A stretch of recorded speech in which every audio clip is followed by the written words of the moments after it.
예, 반갑습니다. 예, 도선 철학관입니다.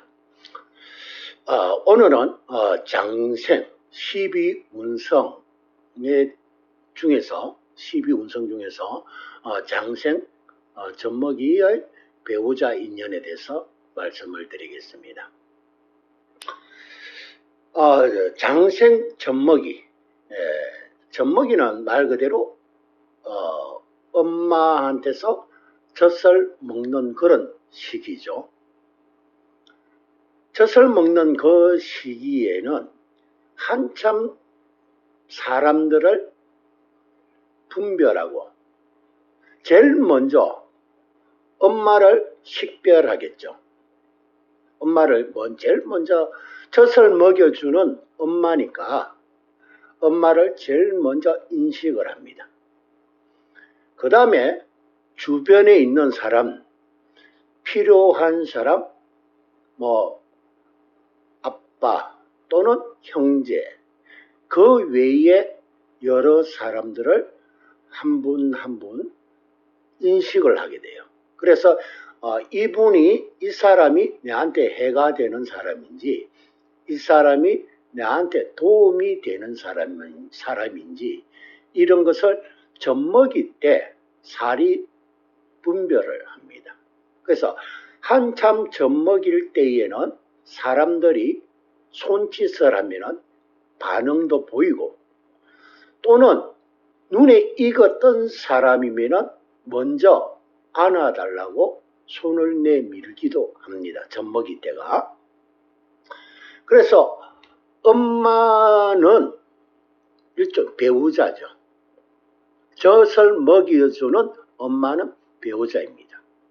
이 배우자는 단순하게 집에서 살림만 사는, 그리고 밥을 먹여주는, 그래서 장생에 해당되는 사람은 보편적으로 절도 마찬가지고 태도 마찬가지, 그리고 양에 해당되는 사람도 마찬가지, 그리고 장생에 해당되는 사람도 역시 마찬가지입니다.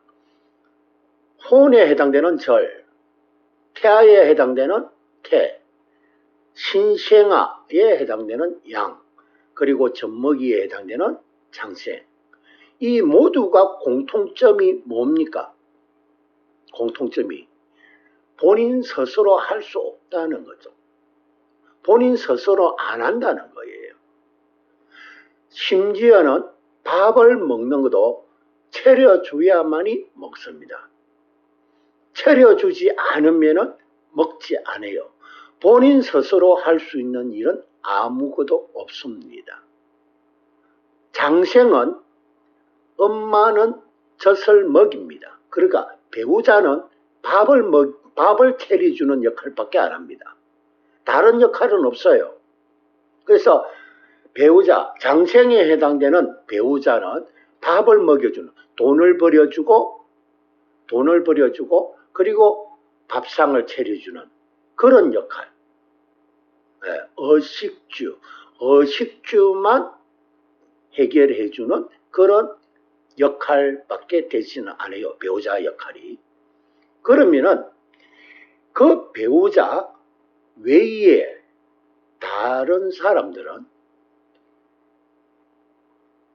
많은 사람들이 꼭 한 사람이 아니고 주변에 있는 모든 사람들이 장생에 해당되는 사람을 다 좋아합니다. 젖먹이가 한참 사람들을 분별하고 이 사람이 나를 해코지할 사람인지 아니면 내한테 도움을 줄 사람인지 이런 것을 사리 분별을 하기 위해서, 또는 내 편인지 나쁜 사람인지 이런 것도 사리 분별을 합니다. 그래서 한참 젖먹일 때는 세상의 모든 것을 사리 분별하고 판단을 하고 느끼고 도움이 되는 거와 도움이 되지 않는 거, 이런 것을 구분을 해야 하는 그런 시기거든요. 그러면은 자, 지난 시간에는 절에 대해서 이야기했죠.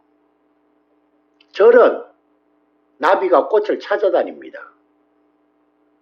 이성을 배우자가 엄연히 집에 있는데도 불구하고 이성을 쫓아갑니다. 찾아다닙니다. 그래서 충동적으로 이성과 불륜을 저지릅니다. 충동적으로. 욕구로 저지르는 게 아니고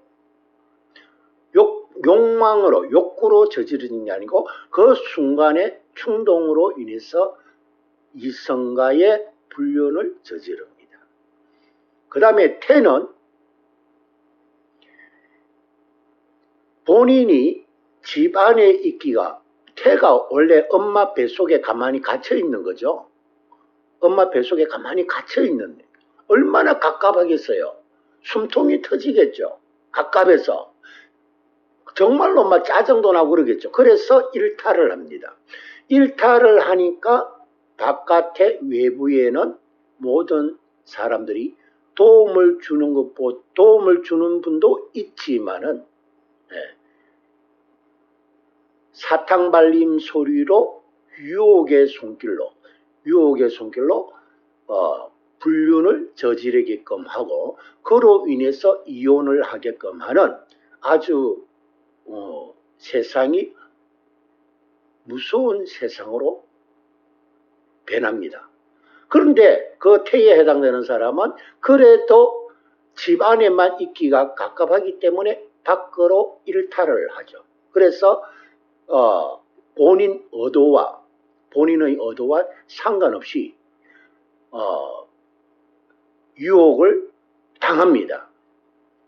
유혹을 당해서 그 유혹으로 인해서 배우자와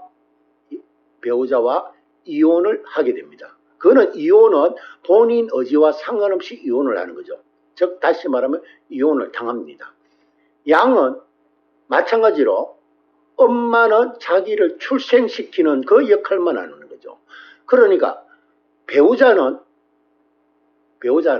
일종의 배우자라는 그 직분만 가지고 있는 거예요. 가정을 지키고 가족을 관리하고 그것만 가지고 있기 때문에 양에 해당되는 사람은 외부로부터 도움도 받지만은 그 도움으로 인해서 불륜으로 이어지는 그런 가정입니다. 그래서 이혼을 당하고 이럽니다. 본인이 스스로 할 수 있는, 본인이 스스로 찾아가서 나비가 꽃을 찾아가는 그런 절 외에 태는 불륜을 본인 의도와 상관없이 당하는 거고, 양은 본인한테 도움을 받았으니까, 도움을 받고 하니까 거기에 이끌려서 불륜을 저지릅니다. 그런데 장생은 어떤 가정이냐? 장생은 이 세 가지, 절, 태, 양, 이 세 가지를 다 같이 갖고 있습니다.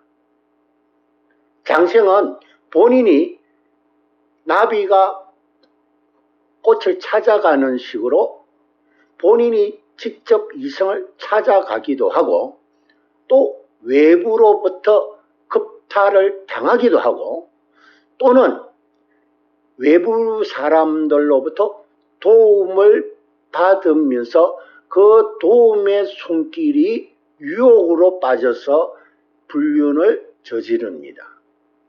그러니까 이 장생은 절도 있고 태도 있고 양도 있다는 거죠. 복합적으로 도화살이 복합적으로 있다는 거죠.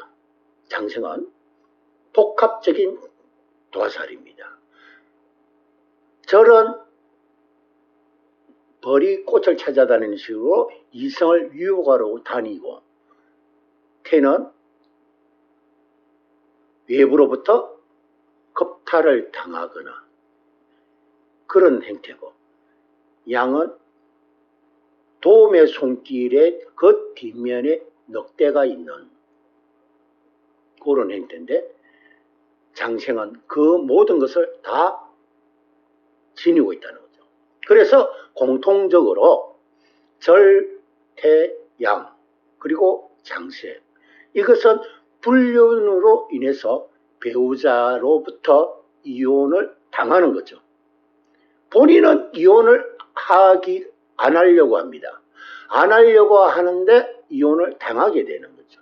그 불륜이나 외도로 인해서 본인이 의도적으로 본인이 했던 아니면 타의적이든 간에 그 상관없이 그 불륜과 외도로 인한 배우자로부터 버림을 받게 되는 겁니다.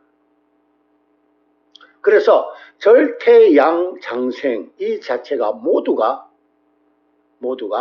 자이든 타이든 간에 그 도화살이 그대로 작용이 되고 있다는 거죠. 그런데 그것이 절태양장생이 이때서 무조건적으로 이혼을 당하고 무조건적으로 불륜을 저지른다? 그것은 아닐 수도 있습니다. 하지만 그의 대부분은 절태양장생은 대부분이 불륜에 빠져들거나 본인이 불륜을 저질든가 또는 도움의 손길 그 뒷면에 늑대가 숨어서 불륜의 행각을 벌이든 결말은 배우자와 이혼을 당하게 된다는 거죠. 그래서 이 도화살이 가장 심한 부분이 장생입니다.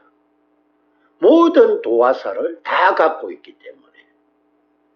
그래서 장생에 해당되는 사람은 흔히 하는 말로 과거에 남봉꾼, 우리 흔히 말로 남봉꾼 그러죠. 남봉꾼이 장생에 해당됩니다. 이성이라면은 물불을 안 가리죠. 과거에 옥녀도 장생에 해당되는 본인이 이성에 대한 모든 도와 불륜 행각은 본인 스스로 모든 것을 절대 제어식 없이 저지르는 것이 바로 장생입니다. 남들이 하니까 그대로 따라하는 거죠. 장생은 남이 하니까 따라하는 거예요. 대부분의 장생 같은 경우에는 무속인 흉내를 내기도 많이 한다고 제가 앞서서 이야기를 했습니다. 그래서 장생 같은 경우는 본인 스스로 할 수 있는 것은 전혀 없습니다.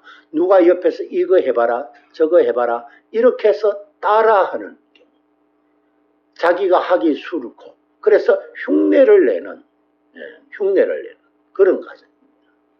그리고 도화살은 최상의 도화살을 가지고 있는 것이 바로 장생입니다. 왜 장생이 도화살이냐? 젖먹이 애기는 기저귀만 차고 있죠. 때에 따라서는 젖먹이는 옷을 벗고 있습니다. 옷을 벗고 있습니다.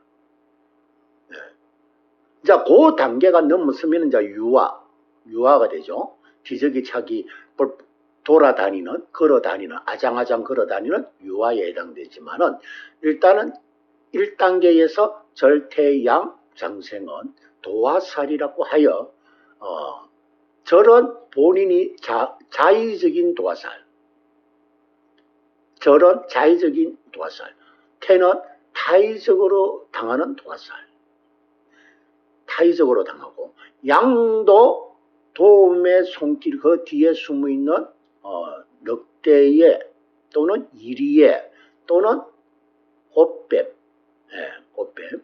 우리 꽃뱀들도 처음에는 아주 그 도움의 손길을 잘 주면서 그 뒷면에 숨어있는 무서운 게 들어있죠.